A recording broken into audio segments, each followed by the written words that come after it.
Welcome back to Straight Facts on Tuesday. I'm joined by Man Like LB. I nearly called you by your government name then, but Man Like LB. Dan Potts is in the house. How are you, gentlemen? You both well?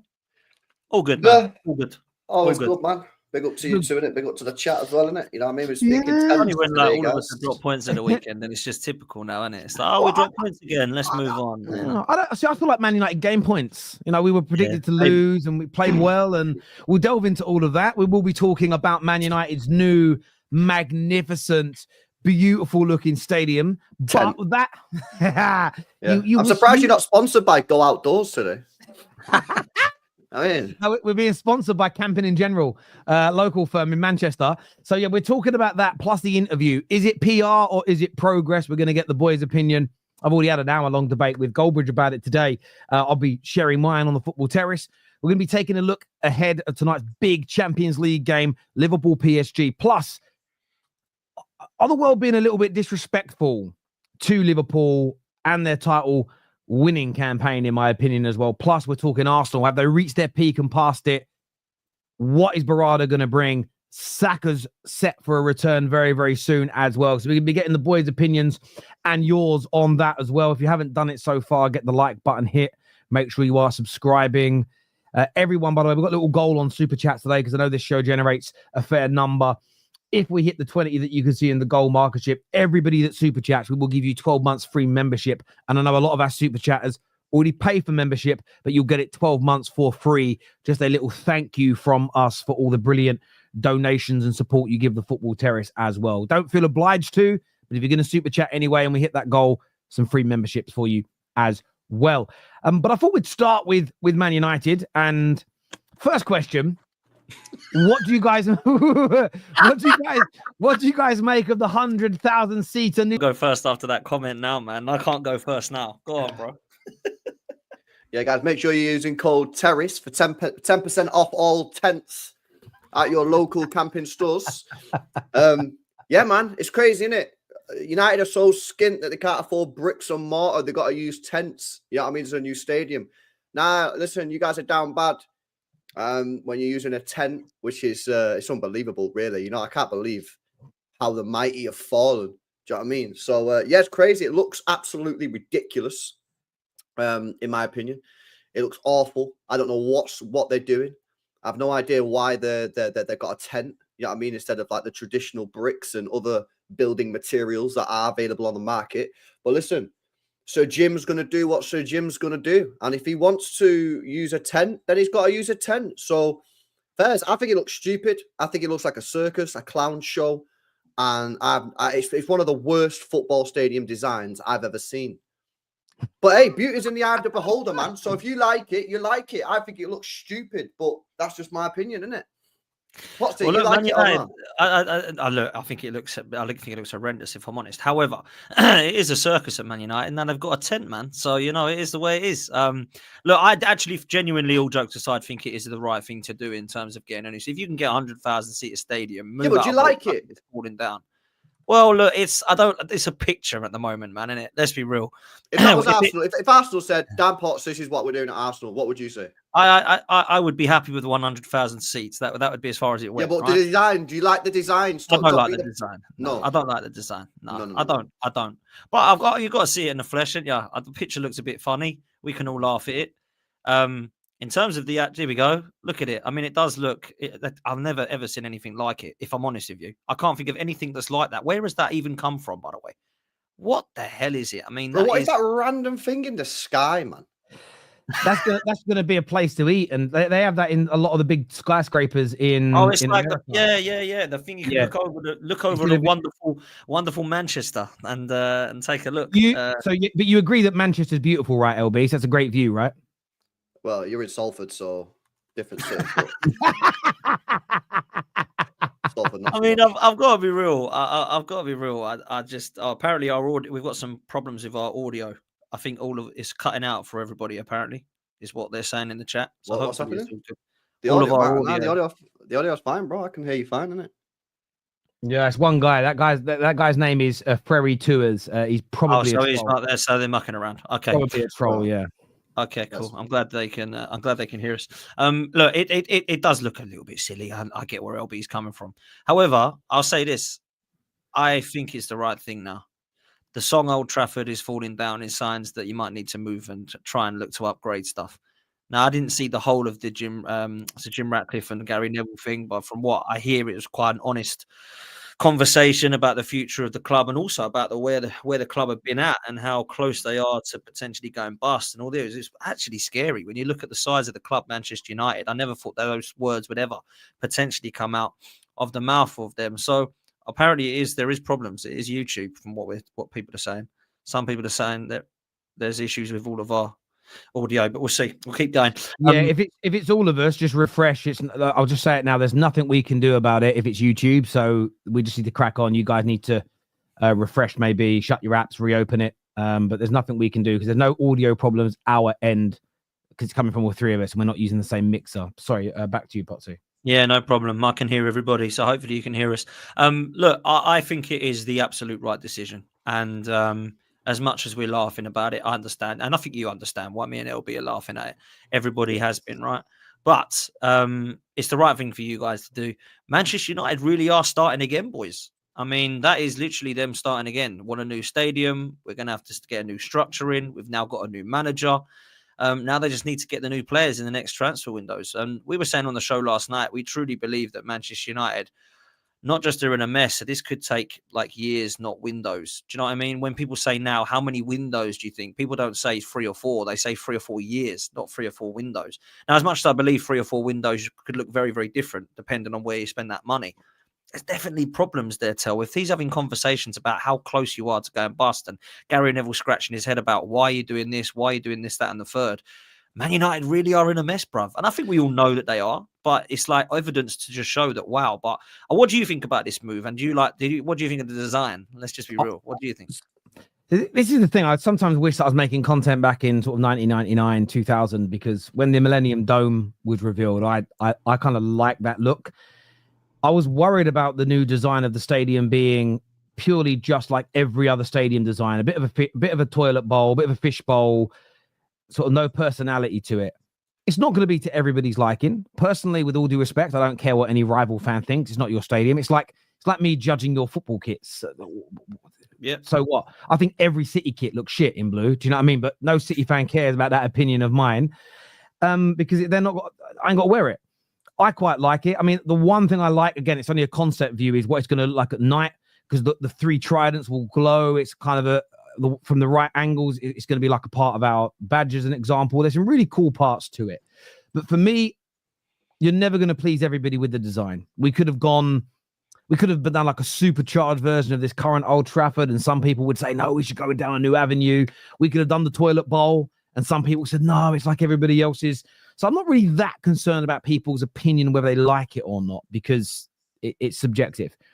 The 100,000-seater stadium is important. I had a big, long chat earlier on today with Mark, and Mark's very skeptical, doesn't like the idea of the Glazers making more money out of it.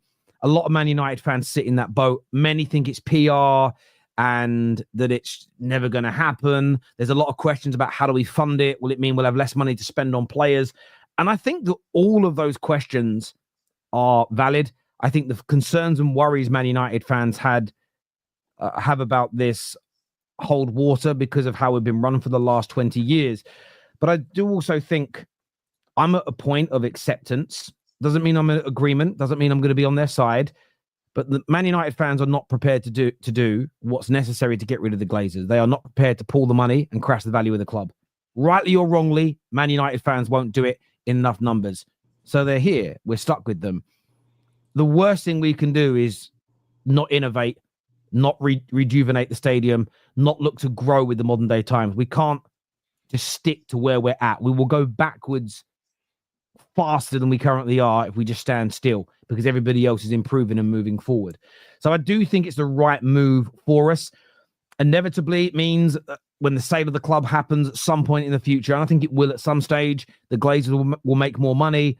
But as people like myself pointed out 5 years ago when we were pleading with Man United fans to boycott, they were only ever going to keep making more and more money out of the football club, because they were never stupid business people, the Glazers. You might think they're idiots, but they bought a club for £0 of their own money and they're eventually going to make a £6-7 billion profit. Love them or loathe them, you cannot slag off their business acumen. You know, they've done a horrible job from our perspective, but the perfect one from a business standpoint. And that's why I always felt taking the money away was important. But overall, I quite like the design of the stadium. I like that it's different. I like what they're doing to the local area as well. It's Man United, along with the council, are actually going to get millions of pounds spent doing up the area, the infrastructure, the roads, the trains, thousands of new jobs being generated for the area, loads of new homes being built. So that element of it, I think, is a very, very positive story, not just for Manchester United, but I think for Manchester, just as City and their owners have been praised for the rejuvenation and all the projects and the jobs and the money that they've created for the local area as well. So that side, listen, we've got billionaires in our game. This is where I want to see money being spent. So that type of thing, I think, is excellent. But we do need a new stadium. And the proud element as a United fan is, I know City are extending the size of theirs, but as it stands, when this opens, it's nearly 50,000 more fans than City get in. It's 60,000 more than Stamford Bridge. And it's between about 37 and 40,000 more than Anfield, than the Emirates, than Tottenham's new stadium. And that, for me, it will be an element to be very proud of when it opens, having the biggest stadium in England. I think it's going to be like the fourth or third biggest stadium capacity-wise in the world. That element I'm really, really excited about. But this shouldn't distract us. And this is where it's hard sometimes for Man United fans to have conversations because there is no balance. That shouldn't distract us from needing to improve the squad, to improve the performances. This shouldn't just be, great, we've got this new shiny toy potentially coming in 5, 6, 7 years' time. Let's ignore the here and now. I think we can still keep our foots on the necks of the owners. But by and large, yeah, I'm really quite happy with it. And the first 100,000 seater tent, very like sort of Harry Potter-esque. I think it's going to look a lot bigger on the inside than it looks in the pictures, like the tents in was it Goblet of Fire or whatever it was. So yeah, it's a little bit of that. But no, I'm not a Harry Potter fan, man. I can't. And I like rivals being a bit bitter about it as well. Well, that's basically United in a nutshell, isn't it? All thought, all promise, and then at the end of the day, fail and cut out, 100K. Let's be real, Man United. They say they're the biggest, so they're gonna have to have the biggest stadium, man. But yeah, what? So that tent, by the way, is that like? What is tent, it, bro? Oh no, it's too funny, man. I mean, what is it? Like, let's be real. Is it actually something that covers? I told you, man, bro. They can't afford the bricks and the mortar, mate. I guarantee you, they sat there on a PC. They was doing an Excel spreadsheet, and they were like listed every single materials, bricks, wood. Everything, and then someone went, what about a canopy? Yeah, what about a canopy? And then Jim went, fucking great idea. That is, we'll have some of that. Okay, come on, we'll have it. Is it going to cover the whole stadium? Is it going to be underground? Not underground. It looks like it, man, from the designs. Yeah. Do you know what I mean? There won't be no rain. No more rain or water at Old Trafford. Maybe that's why they've done it. Sorry about that. I mean, the tent coming over it. No more leaks in the stadium because the tent will be covering it. You know what I mean? That's just it. Yeah, it was not a new stadium. We future-proofed it. What we're actually doing is going to be a tent over the current Old Trafford. That's all it really is. You know what I mean? You know when people do their houses up with some fairy lights and stuff and it makes it look better. But look, I want rivals to be a little... And I get why a City fan like LB would be frustrated at the stadium. As I say, they can't fill a 50,000 seater. We're going to fill a 100,000 seater. I'm not frustrated. I just think it looks absolutely frustrated.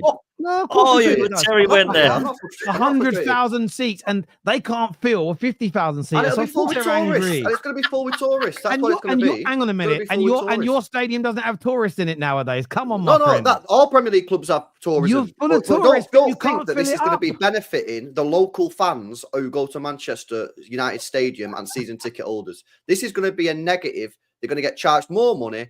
Yeah, all the tourists that come over are going to get charged more money as well. Yeah, don't fall for the PR. This ain't like. Hang on a minute. I understand where you're coming from. The stadium probably won't leak. But when you say that though, that it's not going to benefit anybody. Yeah, prices are going up, but all of your clubs are increasing your prices as well. This isn't like Manchester by and large. I'm not saying that it's just a United thing. It's this. Well, but everyone makes it out like that. They put the stats out the other day, even with our price increases, which I'm against, by the way. we're still like something like the third cheapest team to go and watch in the Premier League. And I've got fans from Arsenal and Spurs digging my club out when you charge on average £30 a head more than we do. And it's just like people are standing in their glass houses throwing massive boulders around. And it's quite hilarious to me. But I get why rivals will be bitter if we get a new stadium. And I kind of like that. I think it's a brilliant thing that people are angry about it. Of course it does. We went to the Emirates, City as well, Tottenham, and even West Ham, to be fair, when they got the Olympics, everyone got a little bit jealous of it. This will happen again, man. But no one was jealous of the West Ham stadium, let's be honest. Well, no, that's very true. But you look at the scenario right now, and I don't care where the priorities are of that. It's fine playing in a lovely new stadium, but there's no point having Harry Maguire and Johnny Evans at the back when they're playing in it. That's what's got to be started, right? So that's what you got to sort next. Yeah, no, again, like I said as well, I understand all of that. This isn't a new shiny toy for me that's going to distract me away from the problems at the football club. There's no doubt about that whatsoever. But at the same time, it's an important move. And you get comments like this from a Liverpool fan: "Is Terry happy with something that will benefit the Glazers?" But that's because you've not listened, or you're being deliberately obtuse, or maybe you're just, I was going to say something rude and I decided not to. I weren't going to go there. From my perspective, it's not about something that's, I'm happy because the Glazers are going to benefit. We have to, what's the alternative? We don't move forward and we keep going backwards. We don't increase our revenues. We don't either rejuvenate the current stadium or move somewhere new. We just decide not to do anything. That's wrong as well. That will set us back even further. I'm not happy with the owners that we have. The same as a lot of Premier League fans overall not happy with the owners they've got and want more from them.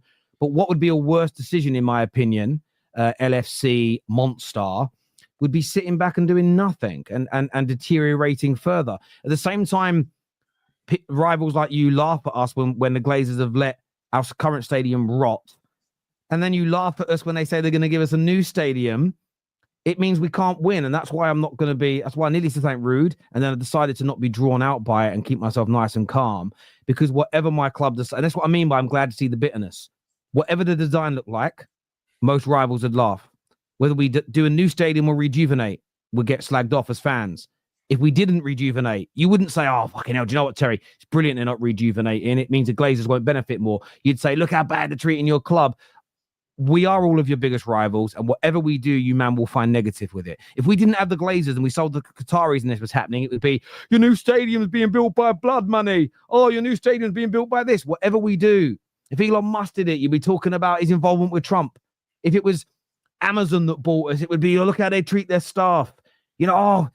Whoever buys us, whoever runs us, our rivals are always going to find something negative to say about it. So it's like a little bit like water for ducks back, really, in my opinion. But the bitterness just tells me there's a concern, always. Do you think, right? Serious question. What did you think of the protest? I genuinely don't know because I was obviously watching the game on the watch along and stuff. I was occupied. What did you think of the protest? What are you actually as a fan base protesting in terms of who are you blaming, pointing fingers at? And if it isn't the Glazers, do you think they're kind of laughing a little bit because they've kind of put that kind of Ineos in place of them? Does that make sense? Or have I not? Yeah. No, look, a lot of the protest is about the debt, the growing debt, the financial problems the club is in. I think what helped spark this is now that for the first time in 10 years, Man United have increased their ticket prices. I think it's about 10 years. And of course, the fans, day-to-day fans, are going to be impacted by that. Ironically, that was one of it's like a silly business decision in many ways, because what other clubs have done, it's a silly business decision in terms of the reaction it gets. Other clubs have slowly and surely just every year increased. You don't really notice it as much. Where Man United's increase is massive because we haven't increased for 10 years. That's played a part. It's against the Glazers by and large, but Ineos, for some people, they see Ineos as an extension of the Glazers. They don't think their approach, they don't think they're going to turn it around, which is a fair opinion to hold. There are others that think if Ineos hadn't come in, the Glazers would have been forced to sell outright, which, again, holds a little bit of value, but no one made a bid. No one, including Ineos, made a bid for the total purchase of the club that got anywhere near the valuation that the Glazers put in, and it got rejected anyway. So I don't know how true that actually is in reality. So do you think that's because maybe they didn't actually want to sell? So they priced the club at a price that they knew was never going to get. I think they valued it at a level that it would be worth with the right type of owners coming in. So if Ineos' £4 billion bid, it might have been a bit less, might have been a bit more. I don't remember off the top of my head. I haven't looked. If their £4 billion bid to buy outright would have been accepted, everything Ineos are currently doing, they would have still made redundancies and cut back in areas because, as we heard Sir Jim say, the revenue was growing over a 5-year period, grew by 100 million, but we increased our outgoings by 200 million in that time. Just horrendous operating from the people the Glazers brought in that regard. Terrible way to run the business. So there still would have been redundancies. We still would be looking at a new stadium as an example. Nothing much would have changed in that regard. But the reason why the Glazers kind of knew that, because anyone who buys the club, to make it more successful in the future, they would have to do all this innovation. But doing all that innovation would have made it more valuable. So where the Glazers use their brains are, well, we're going to value it at where we think it will be valued after all this innovation and the change is done. So I don't necessarily think they wouldn't have sold, but they just wanted what they thought was like an absolute maximum price. And nobody wanted to pay that. And the biggest stumbling block wasn't even the bid. It was, well, there's 4 billion, but out of that 4 billion, you've got to pay the debt off for the bank loans, which was around 700 million. And the Glazers said no to that because they said, well, no, we don't get that money, then the banks do. So you had to bid whatever the asking price was. You had to pay another 700-800 million on top to pay the debt off, so that when you came in, it was a debt-free purchase and it wouldn't impact you on PSR. So there is an element of that. And look, the people that think that Ineos have helped keep the Glazers in, that the Glazers would have sold if Ineos hadn't done a bit part deal, the argument holds water. There are many permutations that say that could be correct. So I think the protests, back to the original point, are very multi-layered. Do I think the Glazers are laughing at the fans? Partly, yes. And I say that because the numbers were amazing, and I respect everyone who went. I really do. But so many then went into the ground, and I'm sure they bought bottles of water, Coke, beers, programs. Loads went to the megastore. I'm sure they all still went. Some of them would have just bought tickets for the day. And then you're giving those people your money. I think protests are a very important part of a process of getting ownership out, if you can do it. But if you only believe they're there to make money, again, like Ineos, if you purely think Ineos are only doing this to make loads of money in the future, well, the one way to stop them making money is to pull the money.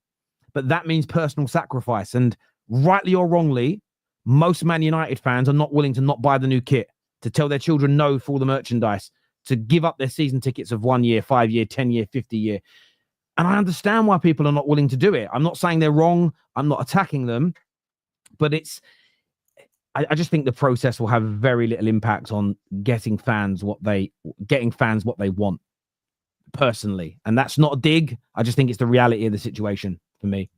It really, really is. So, yeah, I'd love to see it work, but I just don't see how it does. And even like when people talk, we'll get the games called off.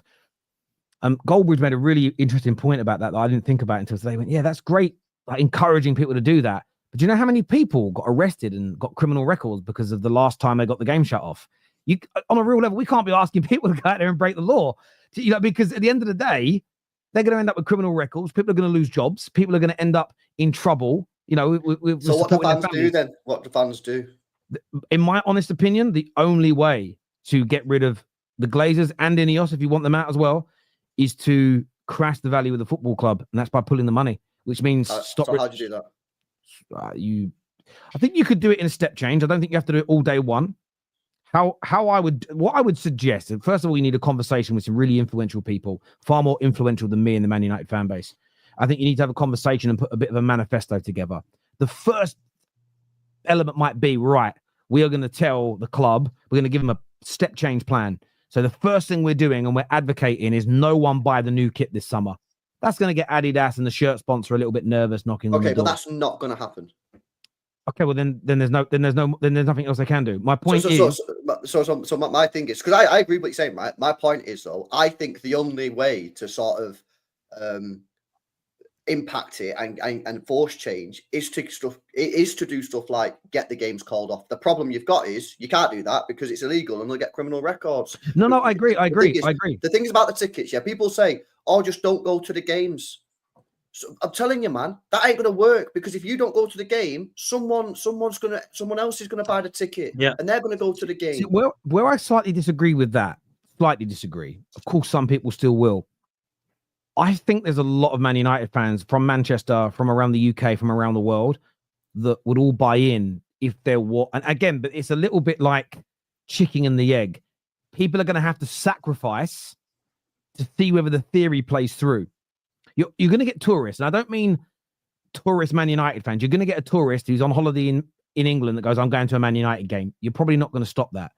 But I actually think if the die-hard Reds, who I don't think they realize their power and influence over the rest of the Man United fan base around the world, if they were on TV stations, if they were on the big YouTube channels, if they were out there saying, look, I've had this ticket 30 years, I'm giving it up. He's had this ticket 50 years, we're giving it up. We are advocating everybody don't buy them. We're going to drive the value of the club down. I think it would. I don't think that's going to work. I think what my personal view is, I think what would happen is everyone that normally looks for tickets, I think a lot would follow suit because I don't think they would. I think United fans, right, who've wanted to get season tickets, who can't, who want to go to games, I think they just snap it up. It happened to City a few years ago. We played in like a Community Shield game on I can't remember, it was like 2 years ago or something, and it was a stupid time on a Saturday or Sunday. I think it was a Sunday at 5 p.m. kickoff. There were no trains back to Manchester, whatever. It was ridiculous. It was just stupid, Mm-hmm. So City fans basically all agreed, all the season ticket holders all agreed that they're not going to go, and they protested, and it's still sold out. And that's City, and your fan base is what, 2 times the size of ours, maybe 3 times. Who knows? Our club tried to do that, and it's still sold out. Your club is going to have even a harder problem with that because you're bigger than us. So I get that. The difference is the 2 things I would say are different. Is this one? Your fan base love your owners. So there isn't the same. About our owners. This was about the FA. No, but exactly. But your fans love your club. They love your owners. They're in a happy space. This isn't about us being unhappy with the FA or UEFA. This is about the way we feel about our club. So there is a slight difference, but I agree with you by and large. That's why what I was talking about before is I think you need to create a step change program. So you don't start off by everyone giving up their season tickets. It's too quick, too much, too soon. I think you create an approach and you announce it to the club.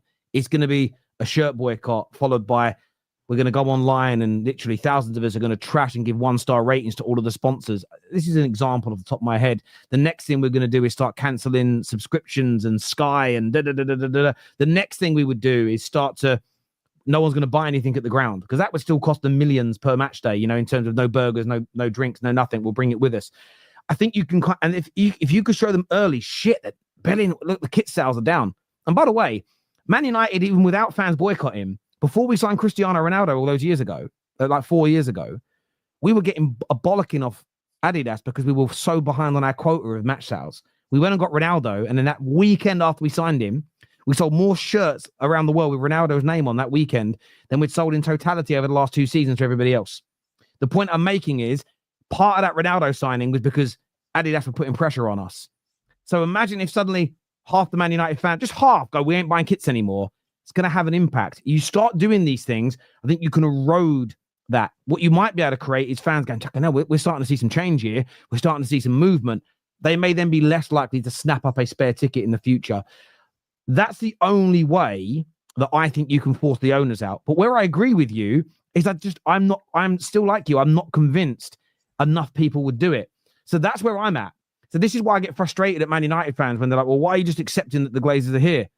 Because no one's willing to do anything. So what I can't do as a human being is continue to moan and be angry about something that I cannot control or change.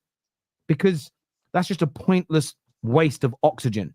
What we need to look at is, well, what can we push and what's the best case scenario with where we currently sit? And that's why I think improving. I hear you. And you've got to try. You've got to try, right? I'm not even trying. I just think you'll fail.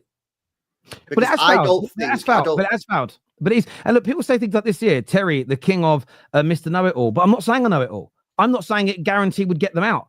I'm saying it's the only thing Man United fans haven't tried. You've got to try. I just think you'll be trying in vain. I think you'll fail. But it has failed. You're right. It has failed. And this is why when people say, Terry, why are you now accepting what's going on? Because I tried to push this and nobody wanted to do it. In fact, I got death threats. If you come to Manchester, we're going to kill. I mean, I invited them to my mate's MMA club where I used to train up there. They didn't show up, to be fair, but they didn't. I gave them the address and everything, and they didn't arrive. But it's like I've tried, so it isn't about me. And I'm not even saying what my suggestion was a guarantee that it would work.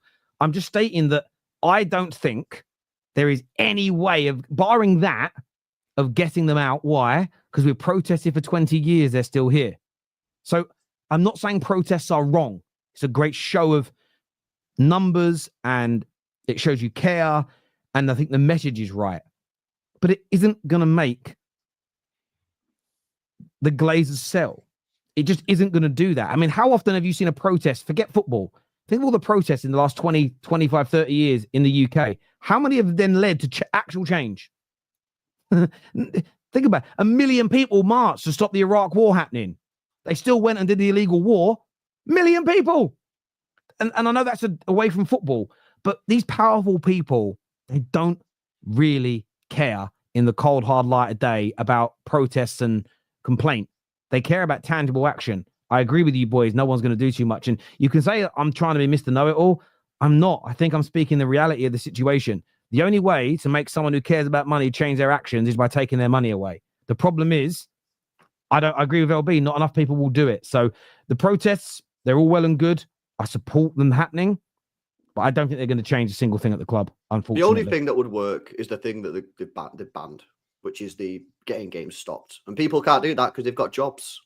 They can't risk getting the game banned, because if they get arrested, they lose the job and the livelihood. Exactly. And I wouldn't advocate for anybody doing that for the sake of, I love Man United Football Club, but it shouldn't be more important than somebody's children being fed. And if it is, I think you should step away from football for a while. Do you know what I mean? Yeah, and again, just to clarify my position, the Yorkshireman in the chat's legit. You still got to try. I'm not saying you can't try, I just think you'll fail. But that doesn't mean I'm saying don't try, because it might work. I just don't think it will. I think your fan base is far too big, and the numbers that you will get doing the things that you want will be so minuscule that it'll have barely any impact whatsoever.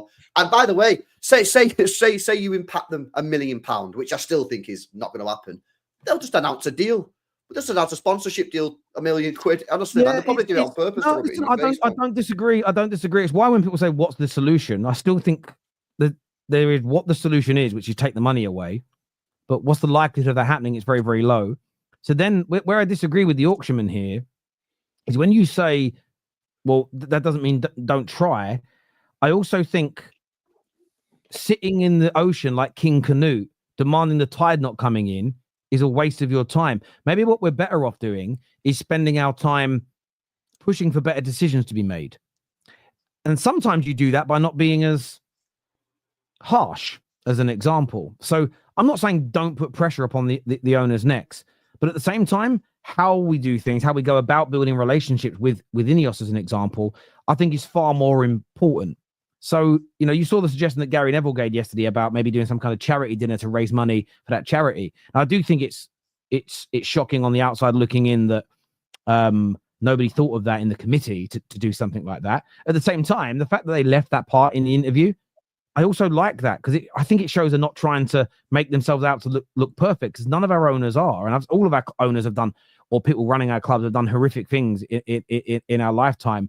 And I just think maybe another step forward, yes, protest at the right times, but maybe it's to start trying to have a more honest dialogue. And so far, love them or loathe them, Ineos have been far more open. We've heard from them far more in a year than we had from the Glazers in 20. And maybe that's a way forward as well. What I will say is a lot of the frustration will disappear if next season we're in a better place in the league. And that's what's also, what I will say as well, is that there is a fickleness here. If we're suddenly back in the top 4 next season, hypothetically, I'd say 50, 60, 70% of the noise you hear will disappear. If by the time this new stadium is built, the stadium looks amazing, fans love it, we're a top team again, some people will still want the Glazers out. They won't cheer their name, but there'll be far less noise about it. So results on the football pitch are a really important thing as well. We've got a few super chats here. First one says, capacity is a negative. TV money more important, and don't want to lose the atmosphere. Highbury looked like fans could touch the players. What I will say, Grant, is part of this plan of Man United's new stadium is the idea is for the fans to be exceedingly close to the pitch. They said that's one of the innovations that they're looking at. They haven't gone into specific detail, but it's meant to be the fans very, very close to the football pitch. So that is something I would love to be. You know, United aren't far away from it now if you look at the fans at the front, but if you could create it where it was almost a bit like you're overarching the stadium rather than sitting behind it, I think something like that would be amazing to have. Man United's new stadium looks like Barca upgraded Nou Camp. Look at it's from the top. It's a carbon copy.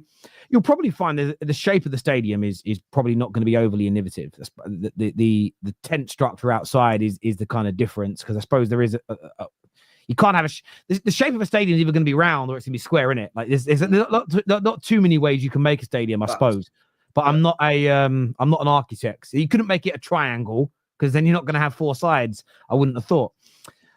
This here says it's an amazing stadium. I don't think the Glazers will ever leave. To be associated with a 100k stadium is something big. They won't let this club go.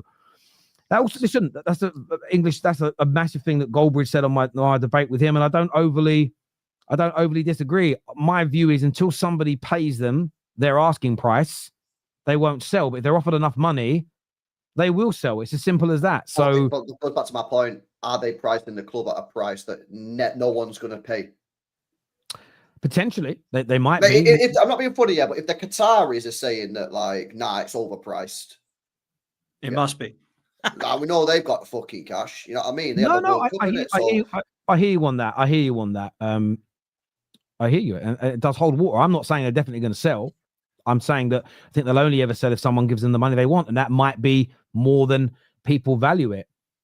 After 28 games, we'll come back to Arsenal a little bit later in the show, bro, when we get onto that section.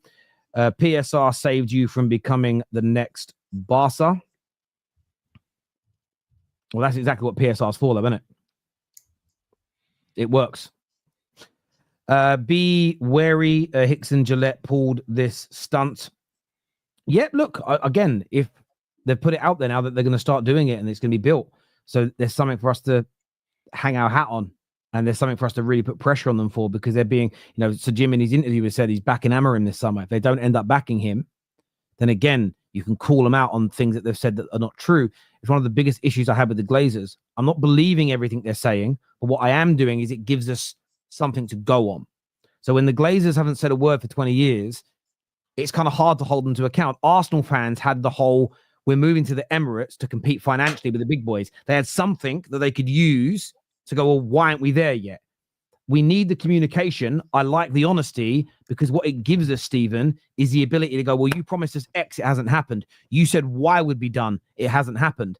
If it's ambiguous and we have no idea what's going on, it's harder to hold them accountable for it, because they haven't promised us anything.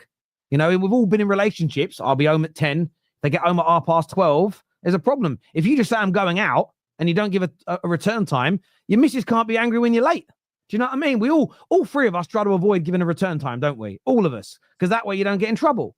So I'm happy that they've said this stuff, not because I believe it all and I'm gushing, oh, this is amazing. What I will say, it was very interesting that we're paying £175,000 a year for a body language consultant. Shit like that has got to go. Like, that stuff is a madness, bruv. Like, it's crazy. Absolutely crazy. Adam says, London tax, mate, you're smarter than that. I understand where you're coming from, but I'm talking about fans. There are poor people in London still. And yes, you say London tax, and people in London might earn more money than some people in Manchester. But do you know how expensive it is to live in London? So the fact that Arsenal charge more, it's the same difference. What I'm stating here, Adam, is that I don't like that Man United put their ticket prices up. But what I'm not going to do is sit back and just let fans of other clubs that charge more or have treated their fans as bad or worse try and take some weird moral high ground, like, oh my God, your club's so immoral, I'd never support a club like that, when your club does similar. That's what I'm calling out. It's not defending Man United, it's calling out the hypocrisy of certain individuals online. Yes, people, get the like button smashed if you haven't done so already. What do you think is going to happen tonight, boys? Big game in the Champions League, a massive game, in fact, between PSG and Liverpool. I thought it was a brilliant game last week. Liverpool Potsy took it at the death with that last-minute dagger from Elliott. How do you see it going down tonight at Anfield? Are Liverpool going through, or could PSG shock everyone? Well, PSG could shock, but I don't think they will. I always rate Liverpool at Anfield. I always will, always have done. And particularly in Europe, Liverpool, even when they were going through their equivalents of turmoil, were always doing well. Back in 2005, they won it. Europe has been good with them, right? They've been known to be one of the kings of Europe. And I'll never, ever say that Liverpool can't win the whole thing this season, because we've seen worse teams win it. And also, Liverpool flying this season. And I think have somewhat been disrespected. And I think Arne Slot has as well. In the first leg, PSG should have walked the floor with them. If I'm honest, they absolutely peppered them. And Kvaratskhelia was absolutely outstanding. And Bele should have scored at least 2 goals, maybe more. Barcola, there's names you can look at in midfield that had, and that midfield's pretty good, by the way, when it's all fit. Obviously, Fabian Ruiz we know about from the Euros. I think he's been a very, very good player, very, very underrated in the last few years, even before he was at PSG. Vitinha is, oh, wow, what a baller he is. He controls the midfield so well. Obviously, João Neves as well. So, got a good team, PSG. Very, very good PSG. In fact, when we played them at the start of the season, it wasn't a very good PSG, and we comfortably beat them, to be fair. Now, some people would say it wasn't comfortable because the goals we did score, but they just didn't really lay a glove on us, really. They cut the chances. That was it. It was quite a convincing 2-0 victory. But I look at what they can do tonight. They could upset. There's always that chance, for sure, right? How do I see it going? I think Liverpool win this one 2-1. I think it's going to be a cracker, by the way. I'm really looking forward to tonight. I think it's going to be a really good game. And I do believe that Liverpool will have too much for them. Salah, a lot of people are starting to give him stick on a couple of streams I've been on. I can't quite believe how or why people do this, but this happens every year. He has a couple of quiet games and people start to say this is why he's not going to be put in that world-class bracket and he's not going to be put in that elite baller bracket or the best ever bracket or whatever. I don't really know what more this guy has to do. I mean, he's had 7 or 8 years consistently now where he's scoring ridiculous amount of goals. The minute he has a couple of games where he doesn't turn up in a huge game, which, I mean, PSG, Liverpool is a huge game, but you can't say he hasn't turned up in huge games before. I've seen him score against unbelievable sides. So I don't really know why he's getting a lot of stick, but I think he could shut people up tonight, potentially. He's that sort of player. And I think Liverpool are going to win. I don't know that it'll be convincing or comfortable, but I do think that they'll win tonight. And I think they'll go through. And then it could be, if things go as we expect, Aston Villa and Liverpool in the next round. I mean, that is mad to think that they could actually be in the quarters that against each other. Aston Villa.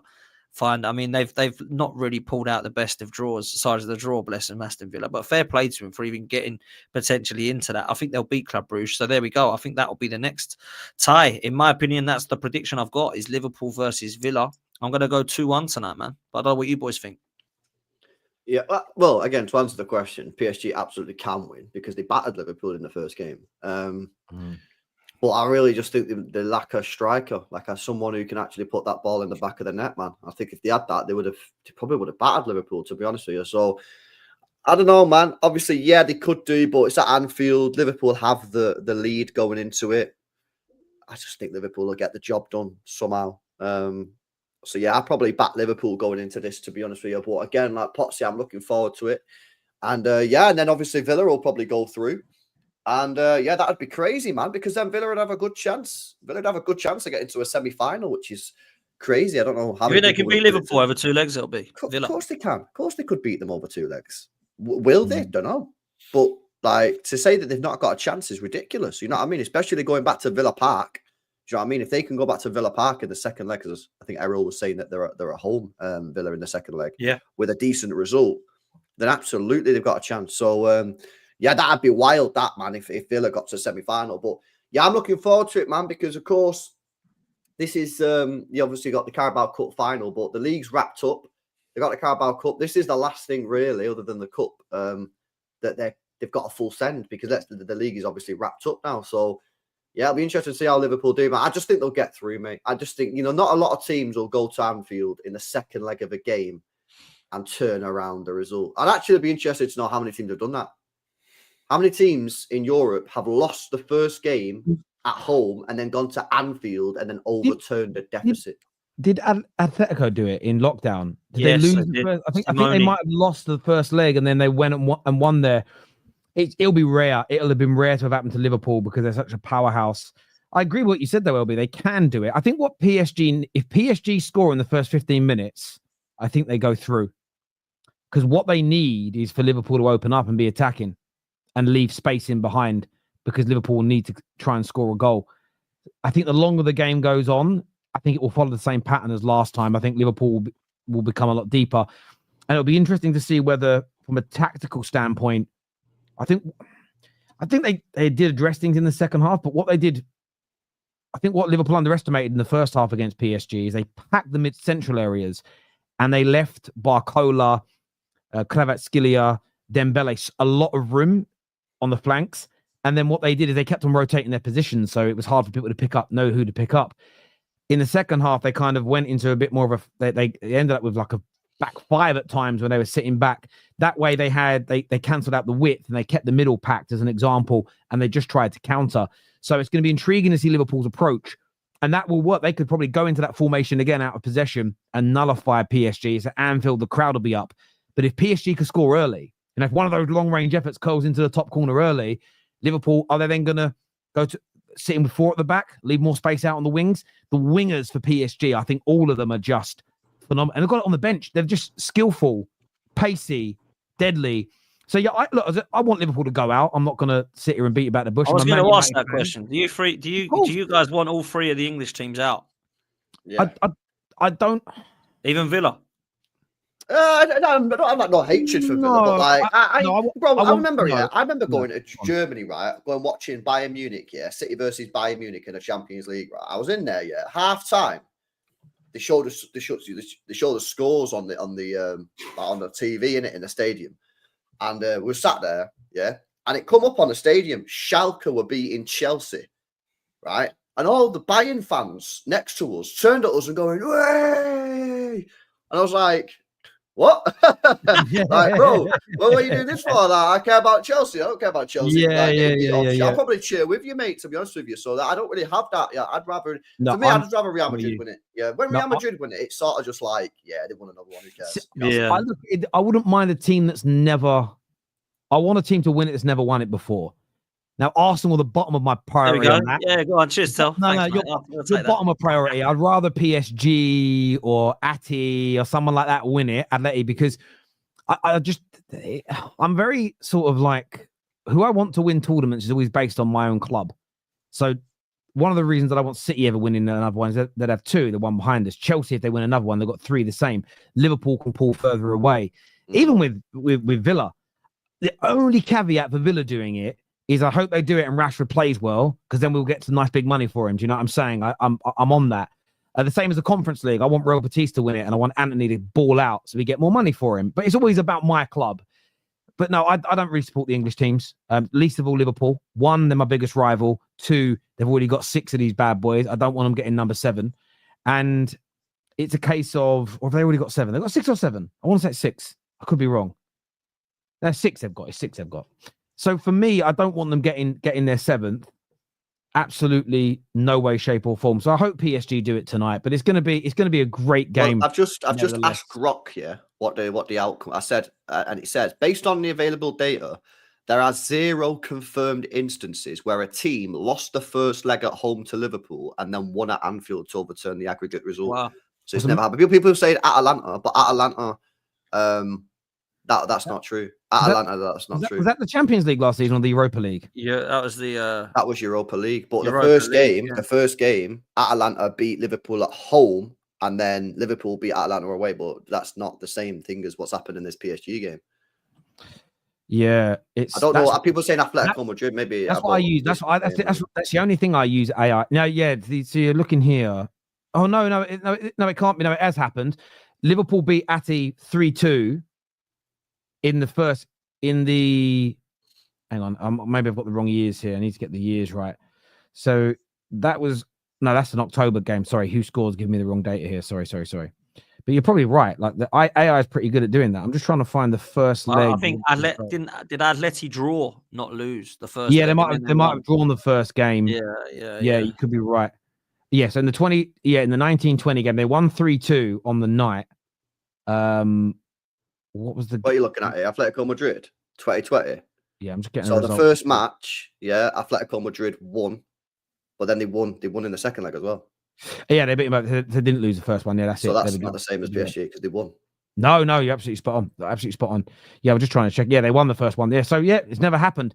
That's never why, happened ever. Yeah, so it's probably not going to happen tonight. No, and you got to go with the history on that. At the same time, there is a train of thought that at some point that record's got to go. At some point, I thought Man United against Arsenal was going to go at the weekend. We've never, since 1984, we haven't led at half time and ever lost the game. And I'm not going to lie, with how we performed in that first half, normally I'm happy when we go 1-0 up. I sat there at half time going, oh no, that record might go. Which is because we ain't got much left at the minute. But no, I want to go have a Liverpool win. I'd like to see them go out.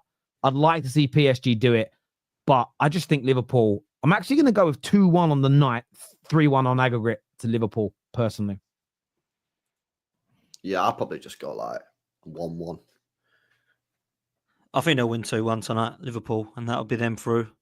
I'd like to see Villa and PSG.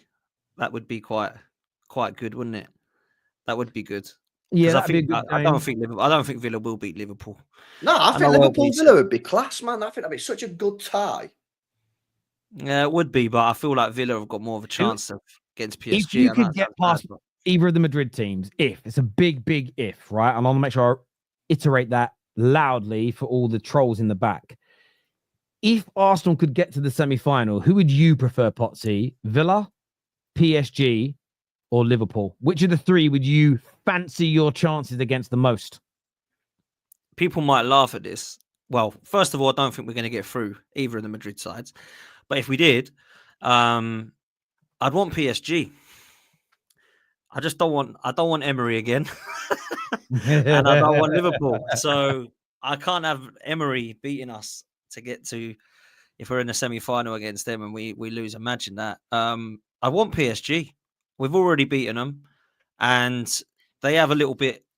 I mean, it would be the best tie for who's going to bottle the Champions League again, wouldn't it? Arsenal or PSG? Because neither of us can seem to do well in that competition, man. So that's who I would want. I would want PSG, but I do think it will be Liverpool Villa, and I do think it'll be a good game. And with LB, I don't write Villa off, but I just fancy Liverpool over 2 legs against them. Look, Villa couldn't win the Conference League, so if they couldn't win and won the Champions League, it would be something pretty special. That's for sure. So be very interesting. Be a really good game tonight, will, and you know what, the semis will. But again, with Arsenal, even Madrid, I just don't see it, man. It would be a miracle, I think, to pull that off, in my opinion. We'll get back to Liverpool in a minute because I want to speak about something Gary Neville said that I've got to apologise for as well because I made a mistake listening to Gary Neville. You're going to be getting Bukayo Saka back soon. Martinelli's back ahead of schedule. There's a big sort of talk that Saka's going to return by the end of this month, which means he should be available for the quarterfinals because you're probably going to make it through PSV, if we're all being fair. It's mad how we speak about that this time last week, and it was they might get 1-0s and 2-1s. It was a crazy result. Do you think Saka and Martinelli returning could change the outcome of that game for you? You saw, I know against Man United, for me, it was just the fact the lack of high quality attackers, I think, was the difference between you drawing and beating us on the day. But do you think with those two returning, your fortunes could change? So I think it will definitely be a positive that they're back, but I don't see the outcome being any different. Look, we were 9 points behind Liverpool with Saka. People think that Saka going out was now all of a sudden the reason we can't win the league. We weren't top of the league at all this season. Man United were actually top for one day in the first game of the season, ahead of us. Right? So we've never, ever been top of this league. 9 points behind Liverpool without them. I think we've dropped more points with Saka in the team than we have without him. Someone said that might have changed after the weekend, though. So actually, we've our kind of expected points or whatever was more without them which is crazy stat when you look at it. And also, when you look at what Saka and Martinelli were doing, or what we were doing with Saka and Martinelli in this side, that means that there's no Havertz, but the rest of the side is fully fit. Now, if we don't have any chance of going through the Premier League games with a fully fit side, we don't have any chance of getting through and scoring many goals against the likes of Forest, West Ham, Man United, no disrespect to those three clubs, how are we going to do it against Real Madrid or Atleti? Because the thing is with those two clubs is they've got two elite managers that know what it is like to get through in those games, in Diego Simeone and Carlo Ancelotti, that are winners, that have CVs that say I win. Don Carlo is the most successful Real Madrid manager, winning unbelievable amount of trophies, 15 Champions Leagues. And I look at the two squads and how they set up, and I don't really know that there's going to be a real good opportunity for win either of these games. They're going to be very different. I think people are expecting us to go out against Real Madrid and have a real good crack at it. I personally feel like we'll fail, because if Manchester United can score against that defence, then what the hell are Mbappe, Vini and Rodrigo going to do against it? Then you can look at Atleti Madrid and say, well, do you know what? That's very different. But Diego Simeone doesn't just sit back and go, right, let's try and win this 1-0. I mean, he scored 4 the other week against Barcelona in a 4-4 draw. So it's not like this guy can't score goals. Having said that, I do think they'll set up in a way that makes it difficult for us, and I don't think we'll be able to break it through. So we've got to look at our situation, even with Saka and Martinelli back, and still feel that we ain't really scoring goals so much this season. There's been a couple of opportunities where we've got 4s and 5s. I mean, there was 7 the other night, which was absolutely mad and wild. But PSV come out to play, man. They weren't sitting back. They were letting us play. And that's what Manchester City did. We put 5 past them. Palace and West Ham put 5 past them. Sporting Lisbon put 5 past them.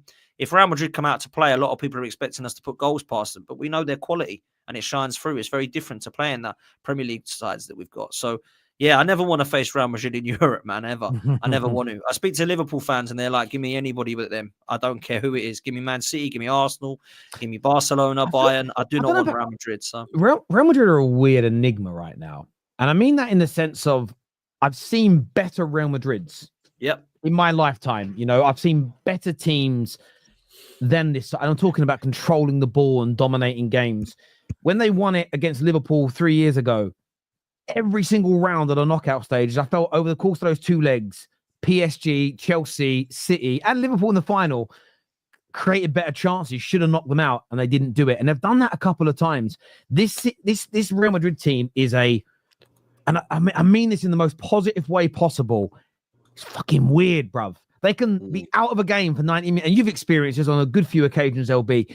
They can be battered for 90 minutes and still win on the regular in the Champions League. So I get why everybody wants to avoid them, because you could be the better team, have the majority of the ball, create all the big chances, and you still walk away. And it's like, how did that happen? They're a phenomenal team for that. Their ability to win Champions League ties over the past 5 seasons, I think, and listen, they've got world-class players. They've got phenomenal. They're just like they're like a knockout artist in boxing. They don't need to be the best boxer, but they catch you on that jaw and you can just be gone. And yeah, I get why you want to avoid them. Do you two think we've got a chance with Saka and Martinelli against either of the Madrids? Like, real question. No. Okay. Well, you've got a chance. Well, I agree with Bill B, but I give you a 10% chance. I give you a 10% chance. I just don't think you're good enough. You don't have the minerals. You don't have the mentality. Don't think your manager's experienced enough. Yeah. But you would give Aston Villa a chance over Liverpool, but you wouldn't give Arsenal a chance over Liverpool if we were in that. Oh, over Liverpool? I thought you said Real Madrid. No, I did say Real Madrid, but I'm trying to work out what you see in difference between Villa and Arsenal in that position. Over Liverpool. Yeah, I still don't think you've got like a great chance over Liverpool, but you can beat Liverpool. Yeah, but okay. I don't think you would. Real Madrid, Atletico Madrid. I don't think you guys. Okay, that's fine. Do you know what I think the difference is in a way? I don't know about you. Think about City, Man United, Liverpool, Arsenal, Chelsea. Think about those 5 teams. At some point in our lifetimes, all of those teams at one point have been the best team in England and one of the best in Europe. But I've never feared any of you like I would fear a Real Madrid. And I think that's because of familiarity. We play you twice a year. We kind of know you a little bit. I feel like there is a bit of it's Madrid. There's that kind of, and that would be the thing for me. I think you're better off against Atletico than you are Real Madrid. People have this preconceived perception that Atletico don't attack. They have a lot this season attacked. And people say I never criticize Arsenal, but I think this is a bit of a dig. They are not going to look at Arsenal and say, right, we're sitting behind the ball. They're going to fancy their chances of beating you in a football match. They did it to Man United when they played us under Ollie. They didn't go, it's Man United, we better sit back. They played us They played us. They'll have times in the game where they sit back and absorb because they're smart and they understand that you can't be on the front foot for 90 minutes. But I think you've got a better chance against Atletico than you do Real Madrid. And I think part of that is the aura of the football club. And I mean that in the sense of, I think your fans will be less nervous. I think your manager will fancy his chances more against Atletico rather than Real. I think your players will feel a difference. I think when you go up against Real Madrid, there's the mental strain can sometimes make you play with concrete boots on. I'm talking all teams. I've seen all teams do it. And I think you'd be better off against them. I would say about the same. I think you probably got a 10 to 20% chance against Real. I think it's maybe 30, 35, 40 against Atletico Madrid. You've got a better chance against them, but I think both Madrid teams are the favourites for that quarterfinal. The one thing I would say is that with Martinelli and with Saka, especially with Saka, you have an out-and-out game changer that can score you goals from nothing. And you have lacked that. I know you scored a lot of goals against PSV, but in the last couple of months, there's been games where you just need someone who can cut in. And I know one area has done it on occasion, but I don't think you should be relying on a 17-year-old in the circumstances of your season. So having Saka back, I think, and listen, we don't know what he's going to look like. He might come back and look really slow and sluggish. He could come back and actually look really sharp and really quick and be in really good sort of shape and help you. So you have a better chance with him, but I still make you the underdogs in both those ties personally. I don't see it as, Saka's back. Massive chance here for Arsenal. I still think you're the underdog in both games. Do you know what I think as well? A lot of people have said to me, why can't we beat them, Dan? Why can't we? It's a knockout stage. You can win anything, right? However, I have seen this manager fail at many hurdles when the pressure's on, man. I really have. Now, I'm not saying there's huge pressure on Arsenal to beat Real Madrid and Atletico because we're definitely not favourites going into that game. But I can't see how anyone can have the confidence with the evidence that's on show in the last few years that whenever the going gets a little bit tough, Mikel Arteta seems with this team to fail. Now, it doesn't matter whether we're going for a top 4 game against Tottenham Hotspur, whether we're going for a League Cup game against Newcastle, Brighton, FA Cup game against Southampton, Forest, or even Manchester United this season. I've seen us dumped out of those competitions. In the Europa League, I see us when the going was tough, losing to Villarreal with Emery as their coach. I see us losing to Ruben Amorim against Manchester United, but also against Sporting Lisbon in the Europa League. And I've seen us lose to Olympiacos on top of that as well when he first took over. And when the going got tough and it was very, very close and it was a dusty Bayern, pray for Bayern, all this kind of stuff. Tuchel leaving, Harry Kane can't win a trophy. They went through and we lost. So now we've got to go and do it up against one of the best and Europe's elite in the whole world, the biggest club in the world, the most successful world, 15 Champions Leagues. They're going to go through, in my opinion, against Atleti. And I think this is going to be quite difficult for Arsenal in the next couple of games. Now, a lot of people will say, well, we've got our players back. There's only Havertz missing. You don't rate him anyway. Cool. It's not the problem. That is not the issue. It isn't, wow, we've got injuries, we can't win, because we don't have injuries anymore. If Saka comes back, we've got Havertz out. That's it. Yeah. We still don't have the striker, but that's on the club. Havertz and Jesus are both out. So for me, we're basically looking at Saka, Ethan, and Martinelli as a front three.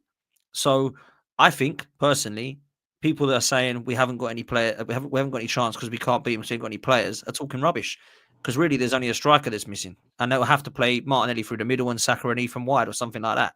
Yeah. So that's where I'm at, and I do believe that the reasons I have said we're not going to go through is a mentality issue and a manager issue as opposed to a player quality. And that's not me saying that Real Madrid haven't got better players than Arsenal, because they clearly have, right? So it isn't just that as the reason, is what my thinking is. So I said before, I felt like the season was over when we decided not to do anything in the summer and January transfer window. And I don't change my mind on that. And this Champions League is going to prove very difficult, in my opinion. So now we've just got to look towards the future. Obviously, we're going to talk about it later with Berta coming in, and hope that we can get somewhere better moving forward. Well, I think that's a great segue really into that, and we'll come and that will actually work its way back into the Liverpool conversation as well. That I think is important to have, because I want to apologise for something that I was misled on. But Berta is coming in, and I will say that even people, I watch a lot of people's content because it's part of my job. A lot of people that are staunch Arteta outers are very happy about this appointment. I'm also seeing at the same time the likes of Jamie Carragher, Gary Neville, all the major pundits, Arsenal have hit or passed their peak. It's declined from here on in. That is obviously what we heard 2 years ago before your first title race. I think Arteta and Arsenal have peaked and have declined from here. Do you think this is a bit of mudslinging and people making bold predictions in the hope it comes off? Or do you see with the appointment of Andrea Berta, the money that is seemingly going to be spent in summer by Arsenal, that they can pick themselves up, dust themselves down from the disappointment of this Premier League campaign and come back a bigger, better, stronger team that can get over the line? I know the manager spoke about this still in phase 4. They've got to wait to get to phase 5. I know that will frustrate people. Or do you agree more with the Carraghers and the Gary Nevilles of this world? Do you think, no, they've had their chance, Arsenal, time has passed, it's only going to get worse now? I'll go to Potsy first on that. How do you see the appointment and the comments here from the pundits and co? So let me tell you why I'm excited about Andrea Berta, and then I'll tell you where my anxiety comes in afterwards. The appointment of Berta is superb. And if I'm honest with you, it's one of the most exciting appointments that we've made probably, well, in the last couple of decades, if I'm honest with you. This is a proven man. This is an experienced man with a track record that is just what Arsenal should be looking at. If you look at some of the players that he's brought in his time, it's been unbelievable.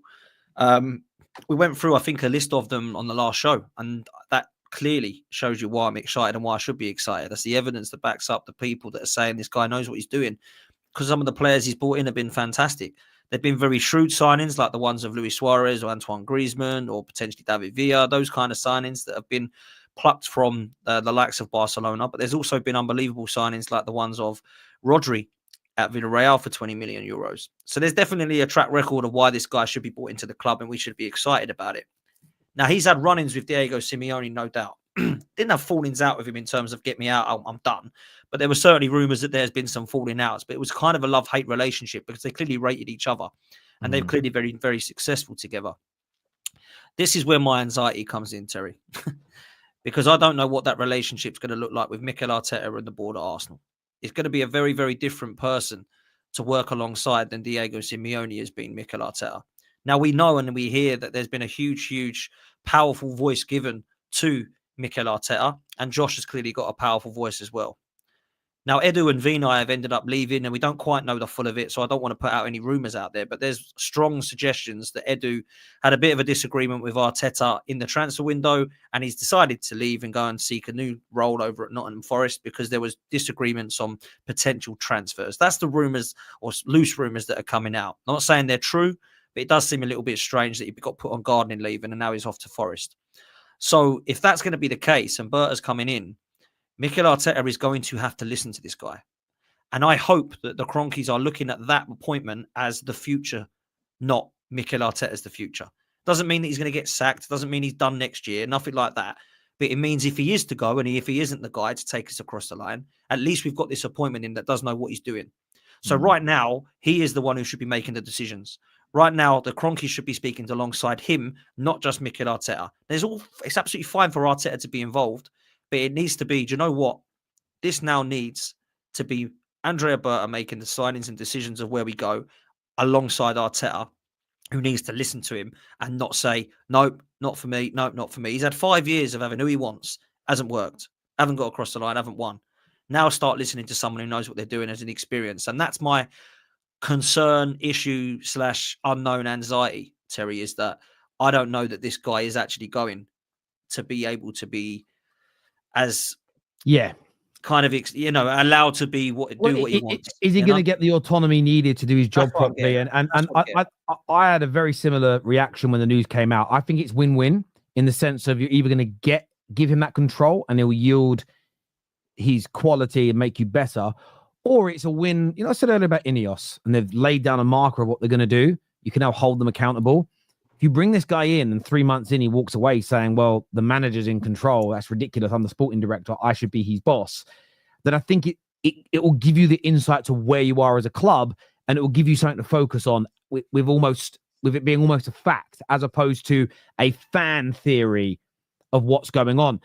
LB, what do you make of this appointment? You'll know probably better than any of us in the kind of traditional top six, the importance of having great sporting directors backing up your manager. You've had some of the best in the world at your club for the past decade. What do you make of Arsenal bringing in Berta? Do you think this is going to improve them, or are you a bit skeptical of it? Well, I think since Edu left, they obviously needed to get someone proper in. And to be fair, it looks like they've gone for someone who's got serious credentials, you know what I mean, and a decent CV. So it'll be interesting to see what he does, man.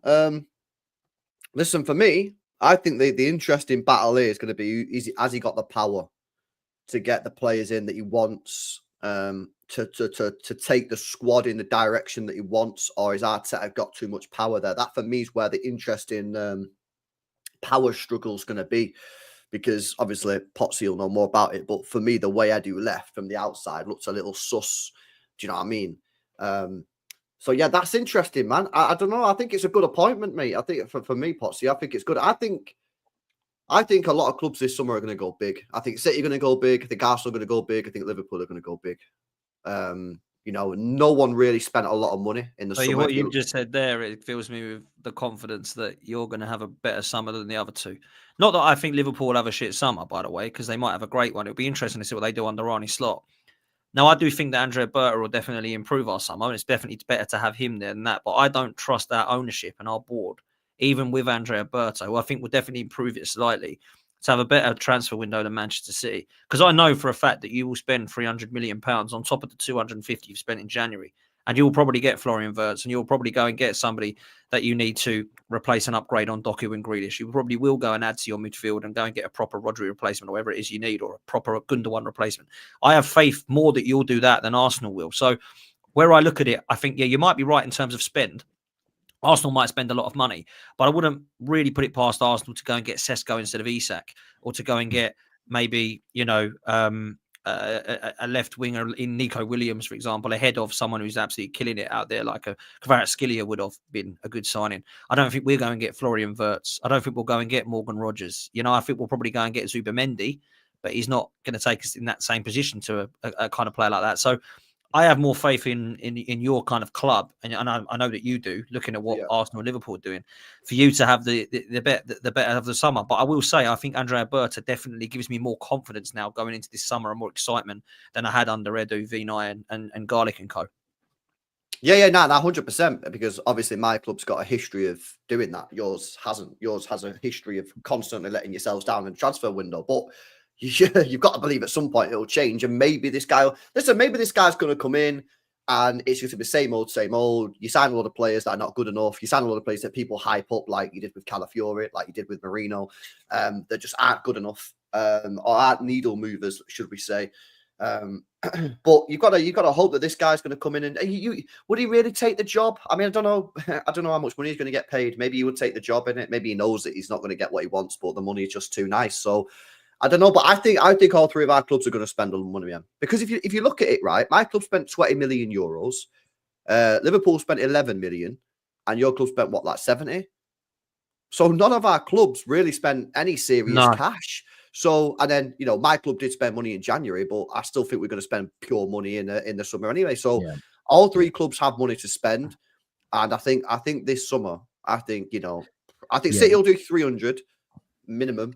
Liverpool will do 150 to 200, and I think Arsenal will do at least 200 as well. I think it's going to be a serious. Let me ask you then, when that window shuts, I know we are all predicting the future here, who will be happier, City fans, Liverpool fans, or Arsenal fans?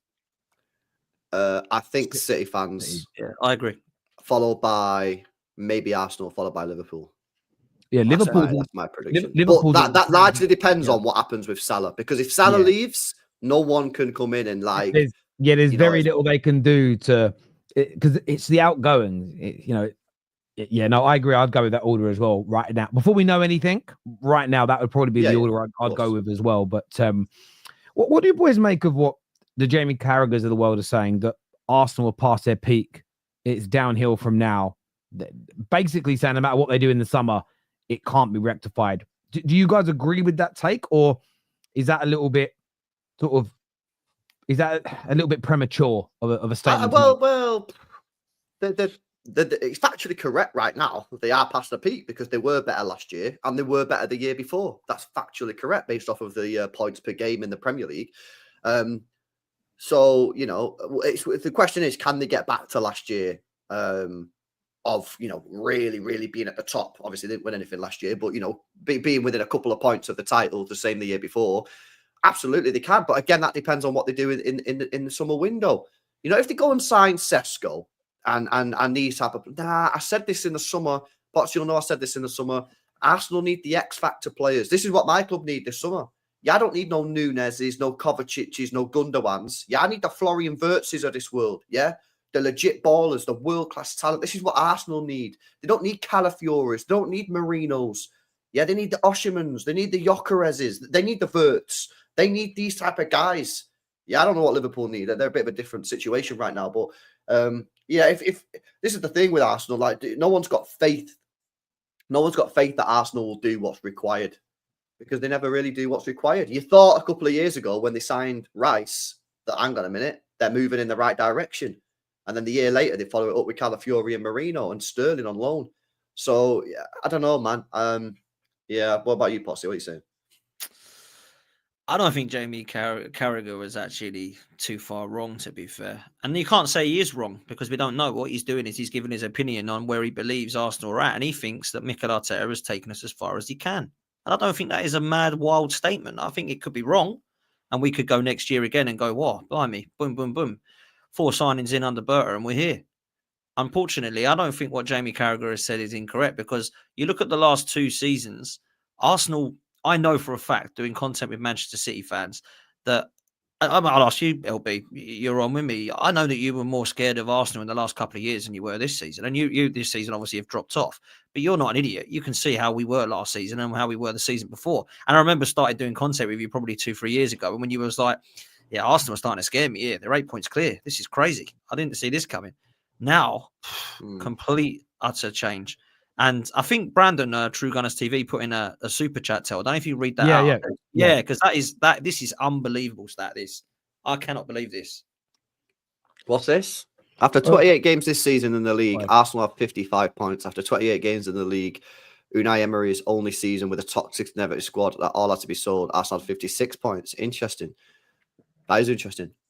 So the first year that Emery, or the last year that Emery had, the time that we were told that this squad's no good and it's a mess and he's inherited a mess, he's got more. I honestly cannot believe. I just don't get it. I'm sorry, man. I look at it. I look at it this way. Look, points totals are your points are a barometer. Your league position are a barometer. At the same time, if Emery would have improved from that point the following season and not gone backwards, then he would have kept his job, as an example. So I think if you get to like November, December, and you're sitting, where were you in the league? Like 15th when Emery was sacked. I think we're 11th, and then 11th. Quite. I knew it was that. So if you get 10, 12 games into next season and you're sitting 11th, players aren't running, it's falling apart, then I think it's a fair claim. The peak thing, I mean, what do you consider? Because if you go by points total, City have been past their peak since 2019 when they got 100 points, but they've still carried on winning trophies. So I wouldn't necessarily use points as the barometer. What I would look at is say Arsenal's performances haven't been as good this year, but can it be rectified with the right summer transfer window? Yes. The one thing I wouldn't say is that the players have stopped working for Arteta. I don't feel like it's a toxic environment. I don't feel like they're bored of him just through me watching you play. So do I think you can improve next year with the right window? Absolutely. I think what Carragher and Neville are doing is what they did that season where you missed out on the top 4 that went on to challenge. I think they're individually slinging mud. And I think a lot of people do this in the social media space now. I'm going to consistently, whenever I can, be negative about Liverpool or about Arsenal or about Man United. Because at some point, I'm going to get it right. And I can say, I told you so. I think saying and some people may believe it. And next year, no matter how much you spend, you might continue to go backwards. That's just not what I've seen at this particular moment. However, if you have a bad summer, if you sign Sesko and you sign a couple of decent midfield players and another fullback, then I don't see how he gets you back to the level you were last season or the year before. Personally, I think you need a very, very good summer. But because your team drops off a little bit because of a bad year of recruitment, I don't think it means your team is past its peak, because we've seen that happen to great sides in the past. They win the league, they retain. Oh, they had a bad summer. They came second the following year. They sign a new player and they're bang straight back up the top. I think it's a little bit premature. Now, if you're someone that's never rated Arteta, I mean, having said that, you could be right now, but those people have predicted your downfall 5 years running and they haven't got it right. So maybe this is the one. Oh, I got this summer right. Maybe I'll get it right again. I don't know. I think it's a little bit mudslingy. I think they're throwing a little bit of spaghetti at the wall. I think he knows what he's doing, but I don't think what he's saying is like outrageous and like so bad, so wrong. I think he's trying to give his opinion, but he knows what he's doing. And I think that he knows that he might be wrong, but I think he knows that probably the likelihood is at the moment that maybe there's elements of what he's saying is right. And we'll soon find out next season. We'll know if he's right or wrong. I suppose I look at it this way, and this is where I think maybe we see it differently. If it's because Arteta has lost it and passed his peak, then the squad's a lot better than everybody's making out. If the squad is poor, like people are saying, well, coming second's pretty good then, isn't it? If it's a really poor squad, it's again, I think it's about the balance in the conversation. Is why do you think it's? Yeah. I think it's more not. I think it's past its peak. It's what do you think's past its peak? Is it the squad? You might think it's the squad and the manager, so therefore you need new players and the new manager. But I hear a lot of people go, "I think the manager's lost the dressing room." Well, so you think the squad's better than it is? No, I think the squad's awful. Well, how can an awful squad be second in the league if the manager's lost it? I think it's about the balance and the honesty in the conversation for me, more than the claim, the why rather than the what, I suppose. There's also an element to say, and a defense to that is, look at what Arteta is doing with this squad. Nobody rates it, and it's second. And then the defense that I'll throw back at is, who bought the squad? I agree. Or this manager? Well, it's the manager then. So you can't say, well, this squad's absolutely horrendous. So how the hell is he getting second? Well, who bought this horrendous squad? Nope. You know, Arteta's bought this horrendous squad. And with 31 of the players that he's bought in, let's be real, a lot of people are saying we need four or five players in the first 11.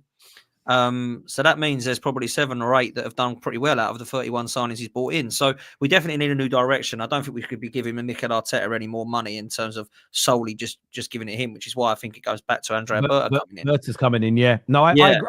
And I think the biggest mistake any club can make, like Pep and City are rebuilding their squad, the biggest mistake they can make is to say, Pep, you can go out and scout and pick all the players. I think that would be a mistake. I just think it is in the modern day game. I don't think managers are built that way anymore. I just think it's a different skill set that I don't think young managers and coaches, especially from the continent, I don't think they're taught. I think in England it was different because for 100 years managers run football clubs. So when you want to become a manager, part of your training that you go through is you learn to do. I don't think you can get to the highest level as a manager unless you're good at that talent ID thing. And it doesn't mean that Pep can't see a good player, but I just don't think that's how the modern day games are built. Most coaches and managers from the continent, that's not how their clubs have been run for decades and decades, if ever at all. So I just think, you need to have someone like Berta making the decisions, and you've got to put Arteta in his place, which is you coach and manage the first team. You can have an input and a say, but you can't be the boss of the club. Like, I just don't think that structure works personally. Terry Tibbs here says, my ideal window is for us would be Kirkes. That cross by him the other day against Spurs. He looks like he looks like a good player, man. Oh my God. He is. Absolutely. I think he's Liverpool bound, man. I think he's Liverpool bound. Yeah. I seen a tweet saying Fabrizio apparently said he's going Liverpool, but it wasn't from Fabrizio, so I don't know if it was fake news. Oh, okay.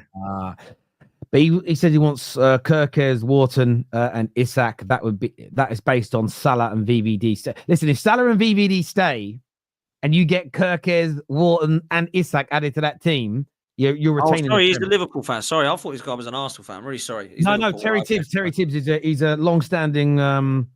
I don't think his name's Terry, but he called him before. He's a good guy. Sorry, I'm eating a raspberry. If Salah stays and we buy Isak, W window.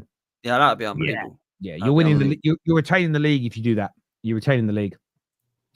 Dan, thoughts on Arteta storming out of the interview?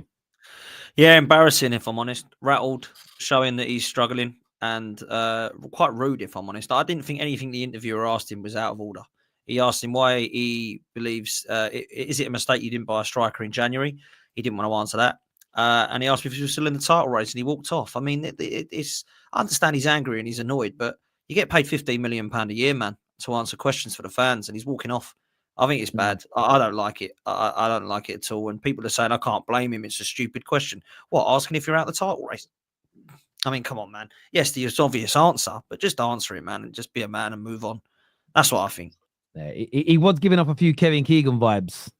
Sort of, he wasn't as angry, but I think wasn't as nowhere near as passionate either. That is a legendary, like that will go down as an all-time great clip, won't it? I mean, I would love it if we beat them. But he was proud, man. Now what we get in the rivalries is managers hugging and having sort of Brokeback Mountain bromances. I hate it. They ruined it. Pep and Klopp. Yeah. Jake and Heath. Cool, you know, Jake and Heath. Jake and Heath. You know what I mean? Who spits on whose hand? Terry, I also got my little brother to watch that film. I thought it was a cowboy and Indian movie type thing. I was shocked. I couldn't believe it. My little brother's only like 13. He looks at me like, "What is this?" I was like, "I don't know. I thought it was gonna. I don't know what I thought it was gonna be. I just thought it'd be cowboys. I thought it'd be like shoot 'em ups and stuff. That was a shock. Always read a review before you go to the cinema." My little brother gave me one weird look. Terry, I, for a Liverpool fan, want Real Madrid this season at the semi-finals and to put to bed for all the sick of them winning like this and put an end to the fear we all have.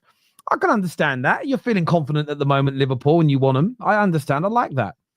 Real Madrid have been played off the park by Betis and Rayo the last two games. Rayo Vallecano, I can't say the name right. I know they are though. Have had 52% of the ball at the Bernabeu with more shots. Very weird team. They are a strange team. They play like Ole Gunnar Solskjaer's Man United with better attackers. That's how I kind of view them a little bit. It's just old-fashioned style of play, no real control. I know they've lost Cruz. It doesn't help, but they just have exceedingly potent knockout power, and it's deadly. It is deadly. Why shouldn't points be used as the barometer? I didn't say they shouldn't be used as the barometer. I just don't think. I just said they're not the ultimate barometer, and the reason I say that is if next, whatever. Let's just say, for instance, again, I don't see this. Maybe you will analyze it this way. What's the Premier League league saying this season? So you're on 55 points, 30 to play for. Let's say you finish the season on 78 points this year. If next season you win the league on 77 points, I think it would be strange analysis to say Arsenal went backwards. No one's ever done that before. And there have been seasons where teams win. No one said City went backwards when they won the league with 90 points, but not 100 points. So I think it's a barometer. I think it's something you should focus on. But I always stand by this. Your points total shouldn't be the ultimate barometer. Reason being is if 4, 5, 6 teams competing with you get better, they may get. There's only a maximum amount of points that can be given out in the league. If multiple teams improve, you may still be as good, but you might lose some more points because other teams are better. However, your league position for me is more of a barometer than the points that you have, for me personally. But I didn't say it's not a barometer. I said the overarching one. 56 points had Emery sitting 11th. 55 points has Arteta sitting second. That proves two things. One, the league has been poor this season as a whole, but you could argue it's been better because there's more teams of a higher level taking points off each other. So I don't think it proves what you're saying. I think what it shows is what you're saying is a suggestion. So let's be honest. Look how good I think Forest, Brighton, Bournemouth this year have been phenomenally good. Aston Villa are sitting 8th, but they've actually played well in a lot of games. Fulham have had an excellent season. They started poorly, Crystal Palace, but their run since around October until now has been absolutely brilliant. So there's loads of really good teams in the league this year. The problem is everyone's quite close. So what I don't think you have this season, barring Liverpool, is a team that are just absolutely head and shoulders above everybody else. We've had years before where you have the top 4 who are like brilliant and 10 points clear of the team in 5th and then their own little group, and everybody else is much of a muchness. So I don't think it does prove that.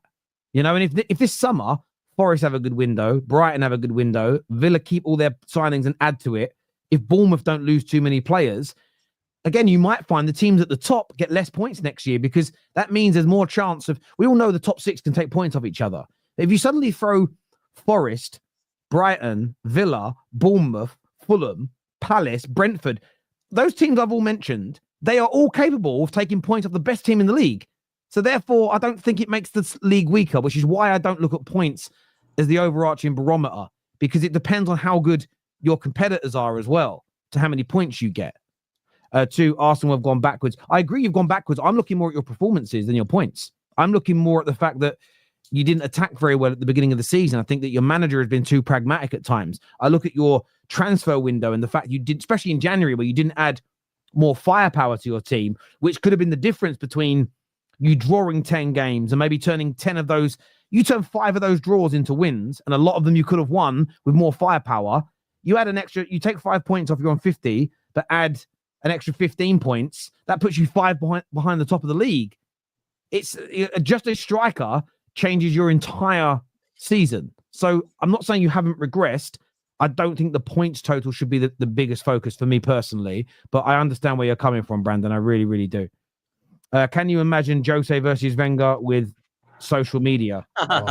You guys think Arsenal's bad now and social media? You imagine what it was like when we were winning and going unbeaten. It would be absolutely dreadful for you guys. Can you imagine what the day would have been like of Pizzagate, where we stopped the 49? Social media would have been. I'll tell you a great one between our two teams. 2 great ones. LB, the 6-1, 5-1. Sorry, at Old Trafford. That would have been. Was it 5-1 or 6-1? Was it 5-1? Yeah, 6-1. Right? Yeah. Would have been crazy, but also the 4-3 with Michael Owen's winner in like the 98th minute. Like, with social media, those things would have been phenomenal. Jose and Wenger as well, like specialist in failure and all that. Like whatever he said. Like imagine like what Twitter and all the YouTube stuff world will be doing now. Crazy. Arsenal win 7-1 against PSV, and their fans start to believe they can win the Champions League. Ha ha ha ha ha! It's PSV, not Madrid or Barcelona, for goodness sakes. Yeah, there's a section of the fan base that are deluded and think we can win the Champions League. But let them dream, man. They'd have a right to deserve to believe. Well, listen, they've got a chance, haven't they? It's a small chance. I'll probably give it like a 5% chance. But, you know, they do have a chance. And they're still in the competition, so you can't say they've got no chance. They do have a chance, but I just think that chance is very small. 5%. What percent would you give it, Potsy? Yeah, similar. I can't lie. Yeah, I'll go 10 because apparently I'm not optimistic enough. So I'll go 10% chance. There you go. There you go. Fair enough. Yeah. No, I agree. To all those who say the league standards are not good, could say that due to their teams are not playing good this season. Yeah, but I look at it this way as well, though. I mean, the English teams are all doing quite well in Europe this year. Are we saying that the standard of Europe has dropped? You know, I mean, this is what's crazy. It was only a couple of years ago, people were talking about how this is the highest standard of football they've ever seen. Well, what's happened then? Is it the highest and the best it's ever been? I feel like people pick and choose their view on that depending on how well their team is doing. Do you know what I'm saying? City fans for the last 5 years said it's the highest standard the league's ever been. This season it's the lowest they've ever seen in their lives. And I'm like, I don't see how you go from it being the best to the lowest that quickly. Surely there'd be a slow decline. But I think there is a bit. Listen, I get the points total stuff, and I think it holds water and you should look at it. But I just don't think it's a weak league. I don't think it's a weak league when a team like Liverpool that have been the best in Europe this year can get beat and have been like they've not lost many games, but they lost to Forest, and they've had some games this season. They've had 7 draws, and they've had a few games where you've gone, they've just had the quality, and Mo Salah was the real difference. But when a team sitting in 10th like Fulham is good enough to get points for the team at the top, I don't see that as a weak league. I see that as a strong league, considering how good Liverpool look in Europe by and large. And even Arsenal, for as bad as you've been at times in the league this year, you have looked by and large very good in Europe this season. Like, objectively speaking, you have looked good. So, look, it's an intriguing one. I'm sure Liverpool fans will not say it's a weak season because they want to obviously be praised for winning it. Speaking of Liverpool, Gary Neville has said that this Arsenal team, the Arsenal team of last season, is not better than the Liverpool team this season and would be ahead of them. Do you guys agree with that? I mean, this was put out earlier on today that this Liverpool team has more points than the Arsenal team of last year. Now, bearing in mind that I don't think points are the total overarching barometer that you should focus on over a period of time, is it fair? Do you think this Arsenal team would be ahead of this Liverpool side if you played as well as you did last season? Do you think Gary Neville's right? Or do you think it's a little bit disrespectful maybe to Liverpool Football Club? Yeah, I think it's disrespectful to Liverpool and Slot. I think there's a lot of people that have been disrespectful. Klopp's won the league. Klopp left this squad. Easy for Arne Slot. Arne Slot's been a manager 2 years longer than Mikel Arteta, by the way. People talk like Mikel Arteta is clueless because he's just walked into the job. Arne Slot's not exactly been there for a long time. I think he's been fantastic. And I think this season deserves all the plaudits. I think he's got an unbelievable amount of potential out of some of the players that Klopp didn't even see could play in that position and weren't able to. And I'm talking about the likes of Diaz, who fell off a cliff under Klopp in the latter years. Obviously, you got Cody Gakpo, people were saying he isn't good enough. Ryan Gravenberch is a 6, and he was going to spend 115 on Lavia Caicedo and Zubi Dubi Doo, whatever it was. So for me, I think now you've looked at Ryan Gravenberch as the 6, and then you've got obviously Alexis McAllister, who's been phenomenal. Kenyate's got better. I have to say, I think he's been phenomenal. I think he's been really good. I think he's been a calming presence. He's been composed. I don't think he's been rattled. I didn't think he was rattled after Everton. I thought it was a Merseyside derby. So for me, I think he's been really, really good. And a lot of people are saying Liverpool been lucky. Sometimes you've got to have a bit of luck in the game, haven't you? Yeah, they had injuries last season. No one cared about it. Now they haven't. Everyone cares. Funny that. So I think personally, and they have had injuries, by the way, because they've lost Trent, they've lost Jota, they've lost Alisson, they've lost Kenyatte, they've lost Curtis Jones. So they have actually had some injuries as well, by the way.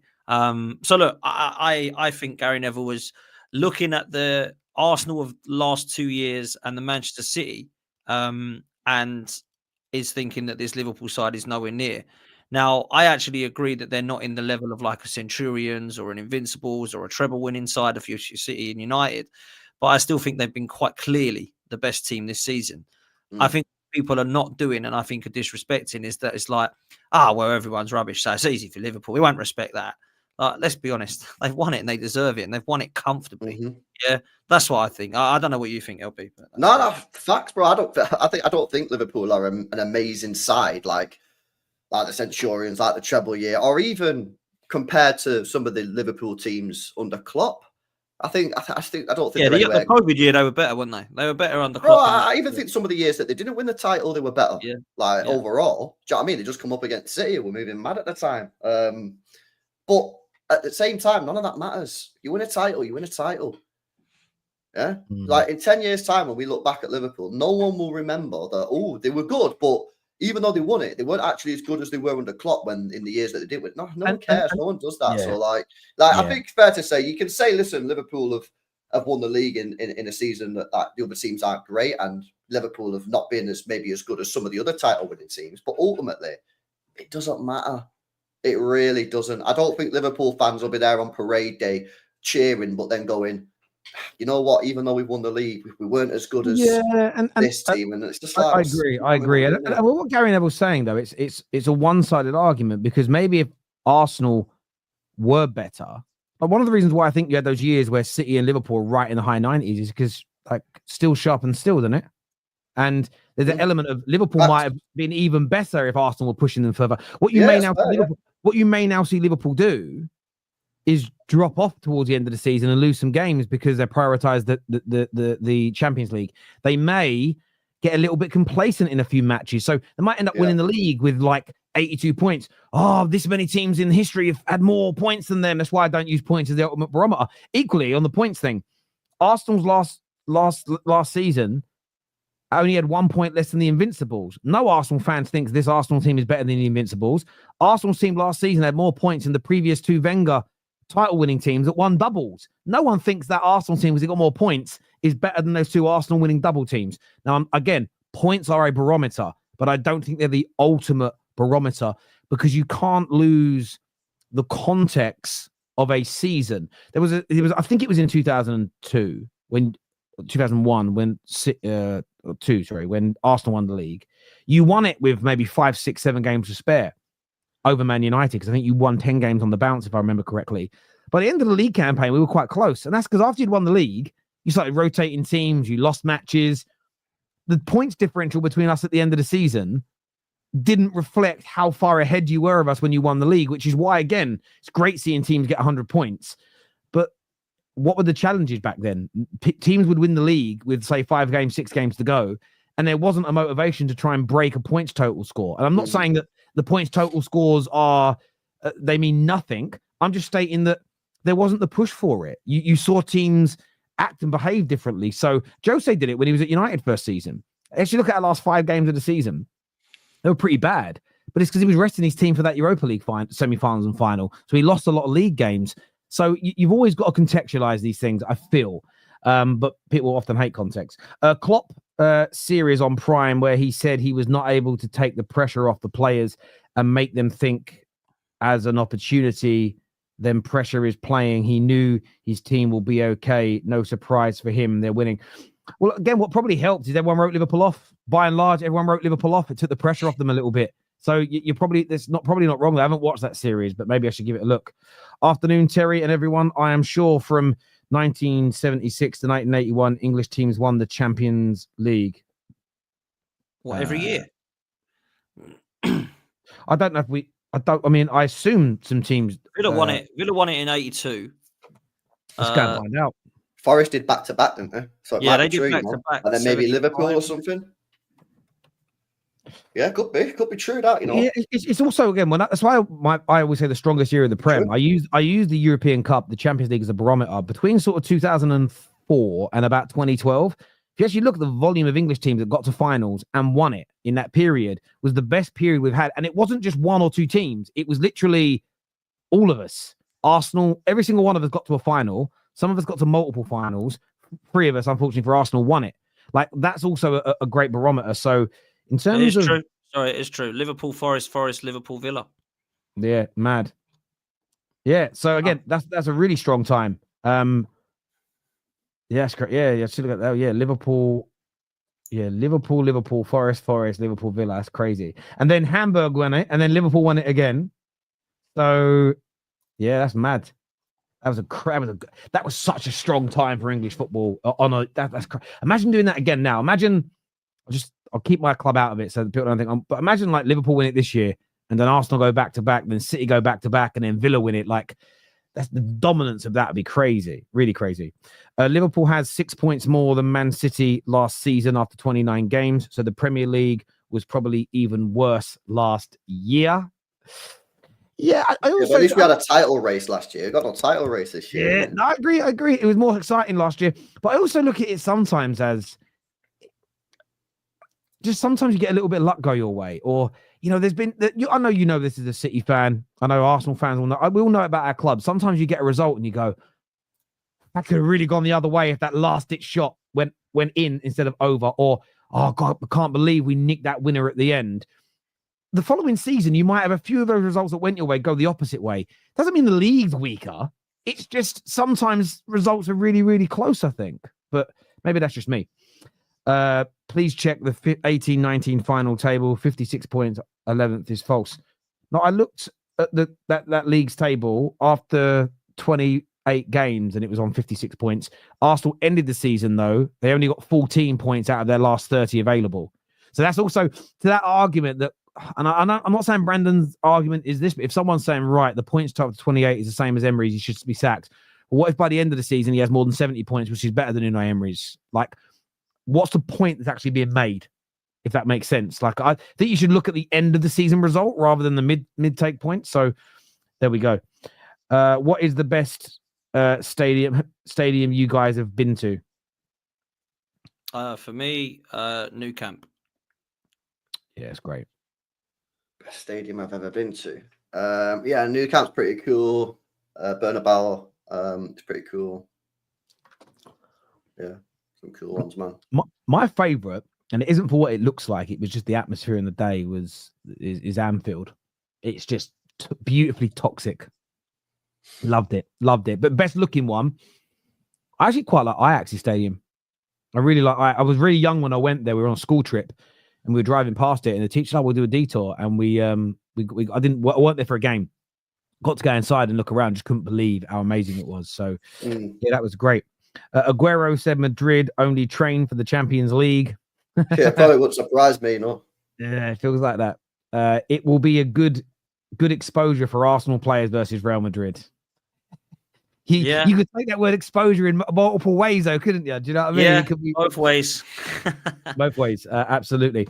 Look, I want to thank everybody that's tuned in, everybody that's super chatted, everyone who's commented, liked the video and everything else. This is going to redirect you somewhere. I need to check where. To Judge Mo's channel. So go and check that out, please. I want to thank Potsy from the 12th Man podcast. Go and subscribe. LB, just search It's LB. You'll find him. He's the one and only. So go and subscribe to those channels. We're going to be live after the PSG Liverpool game tonight. So make sure you're back here for the match reaction. Go check. I'm assuming you're doing a watch along for that, a little hate along, LB as well. Oh, scheduled second channel, more LB. We will be there. Come on, Paris, there we go. So go and check that out and be back here for the match reaction at forward time. And of course, big up Paris Saint-Germain. Until next time, take care. Goodbye. God bless. And we'll see you all again soon. Peace.